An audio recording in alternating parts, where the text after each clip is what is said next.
Dash Talk, where the talk is always disturbing, also stimulating, and humorous. Oh man, it's episode 3, and you got me all by myself. Last week we had Ashley come in and tell her story, and as I told y'all, Dash Talk is all about inspiration, hope, and giving people a platform to talk about their struggles and help other people through their struggles. And so this week I wanted to discuss some lines in my latest spoken word, and I didn't want it to be skipped over or people to just skim through it and not really pay attention to what was said. And so the line went, I'm doing this for the culture. Let me coach you. First, gotta love yourself. Then, teach your family the importance of health. Then learn and go get you some financial wealth. And like that for me is so important, and it sticks with me because when we talk about loving yourself, I feel like first you gotta start discovering yourself on the inside. You gotta start figuring out the person that you are and get comfortable with your flaws. Embrace your flaws. Because a lot of the time, the reason that we don't love ourselves or don't give ourselves enough love or take care of ourselves enough is because we're so worried about being perfect or being the perfect image. And as we know, none of us are perfect. All of us have flaws. Once you start to embrace those things, you start to figure out, okay, this is why I am the way I am. This is why I talk like this, or this is why I react like this when somebody does something to me. And so once you start to discover yourself and you start to figure out, I'm great just the way I am. I might need to elevate somewhat. I might need to grow still some, because you never stop learning yourself. You never stop discovering yourself. It's a lifelong process. But once you start to get comfortable in your own skin and start to love yourself, you'll be able to spread that love to others. Until then, it'll be a bunch of toxicity to where it seems like love, but it's fake love. Might be a lot of lust or a lot of like, but it's not true love. Because if you don't truly love yourself, you can't love someone else. And so that's why that point was very important to me, because I was at a point in my life to where I wasn't loving myself. I was doing things to self-destruct, whether it was drugs, sex, alcohol, or just doing crime. And all these things weren't principles that I was raised on, but because of the lack of love that I had for myself, I just treated myself any type of way. And if you treat yourself that way, how can you treat anybody better? So that's what I meant when I said love yourself, self-care. Make sure you straight. Then you can help somebody else out, and you can love on somebody else. And love, for me, is unconditional, because it's not just for one party. You know, I heard a lot of people, I only love this person, or I got love for this person. And for me, it's like, you could be a person right off the street. I love you immediately. My love for you might not be as deep as it is for my mama, but I love you enough because I love myself enough to be like, hey, this person deserved that, until they show me otherwise. And if you show me otherwise, then it's like, you know what, I still love you, I'm gonna love you from a distance though. And that's the way you start to spread positivity. That's the way you start to grow. Because anybody that see me I walk into a room, they feel the energy. It's something different about him. I have random people all the time come up to me and they tell me their life story, get to talking, and I'm like, what I do to deserve this? But it's the love that's just coming off of me, and they feel comfortable in that space. And I want us to start getting more comfortable like that in our culture, to where it's not you always looking at somebody some type of way, or you feeling some type of way because somebody looking at you. They might admire you. It might be something that you got and they want to get it from you. They might want to get some information from you, anything, and you blocking a blessing, or you turning something down because you so angry, or you so caught up in the fact that what this person want from me or what they need. We supposed to use each other. As long as we don't misuse each other. I'm gonna use everybody that's around me. Because if you're not beneficial, if I'm not using you, then what are we doing? That's just the question for me. And this is all my opinion. Could be different for somebody else. If you feel differently, let me know and talk to me about that, because I'm always open to other opinions. I'm very open-minded. And so the next line was, teach your family the importance of health. And when we talk about health, it's not just physical health, it's mental health as well. But once you start to learn about certain foods, or you start to learn about whoopings and going to get switches and extension cords, and the extent to stuff how this can harm the ones that you're trying to raise, or put them in a certain mind frame to where, dang, this supposed to be the person I look up to, this supposed to be my guardian or whatever, and they abusing me. And I'm not saying I'm pro whooping or against whooping, whatever, but we gotta talk to each other. We gotta communicate this. This is why this is going on. And you start to talk about this physical health.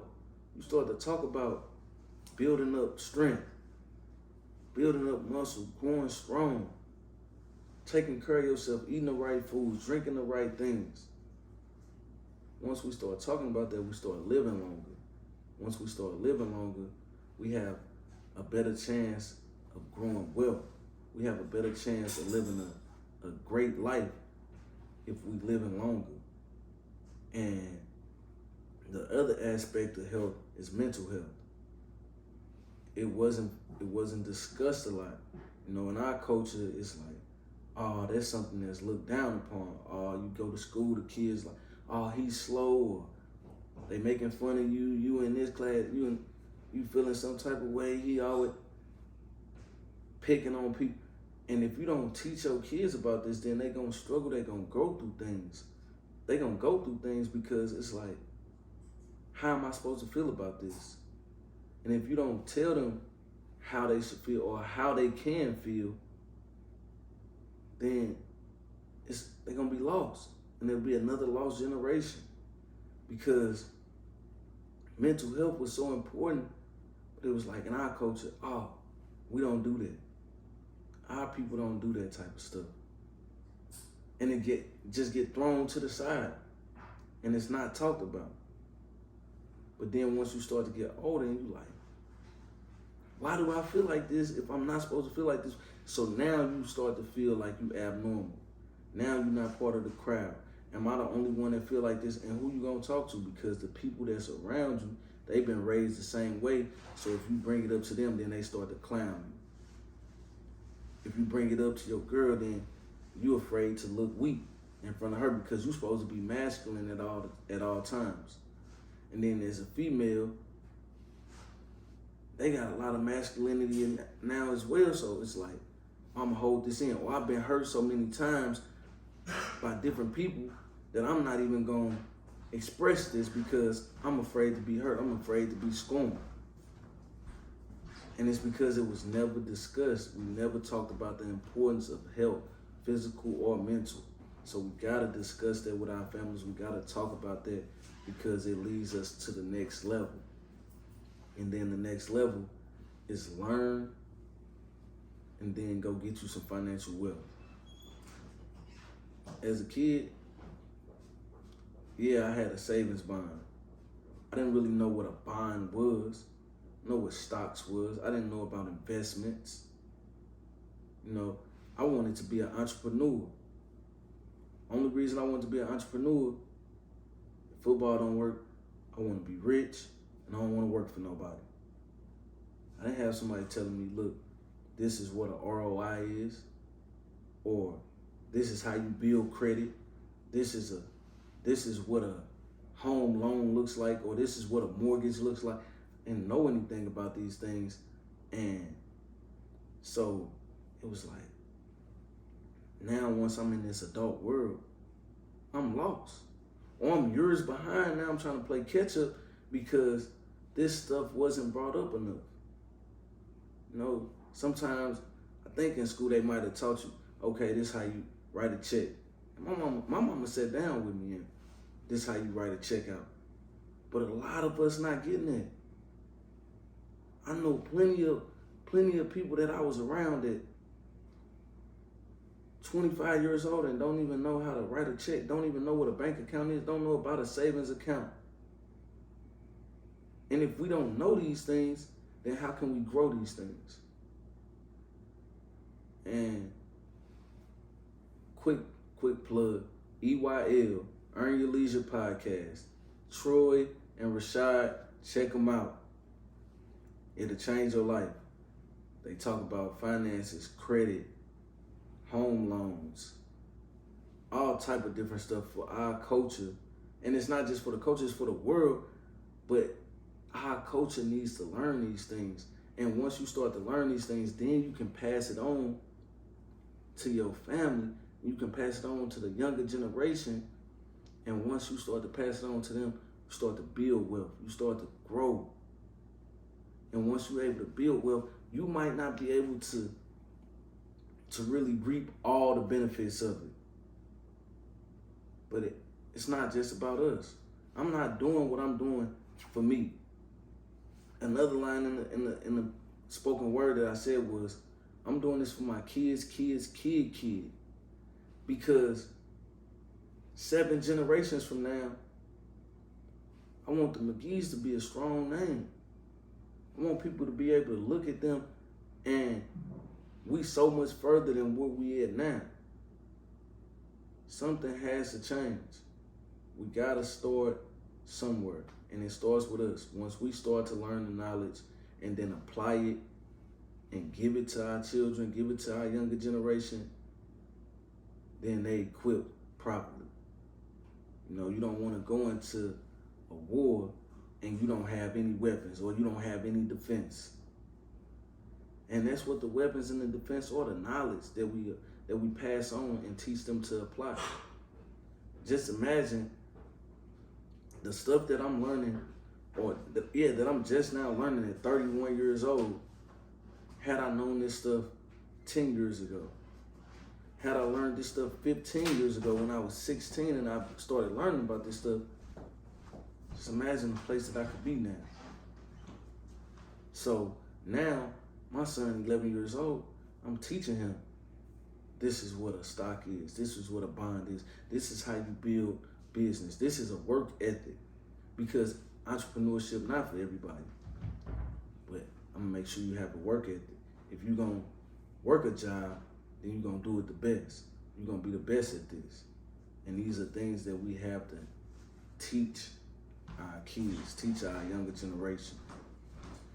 And so like that, I wanted to discuss those lines and really get a little deeper into that. I want y'all to comment, share, like, but also let me know what y'all want to hear about, what y'all want to talk about, because this is not just my podcast, this is our podcast. This is about spreading inspiration, spreading hope, and growing. You know, if we don't help each other, then who gonna help us? So I want y'all to dash up and dash out. Don't just pass through life, dash through life. Tune in every week, every Sunday. We'll be dropping the podcast. Oh, got to let y'all know the website is on the way. Everydayisanewstart.com. And merch is on the way as well. So we'll have that Dash Life merch for you. And I'll be dropping a lot of stuff on the website as well. And for the people that don't know, you can follow me on Instagram at Myron_Dash_Life or on Facebook at Myron_Life_McGee. Or you can follow me on TikTok at DashLife91. Everything is Dash Life. And if you're not watching this on YouTube, my YouTube channel is Myron MYRON_Life. Go check it out and tune in next week. See what we got going.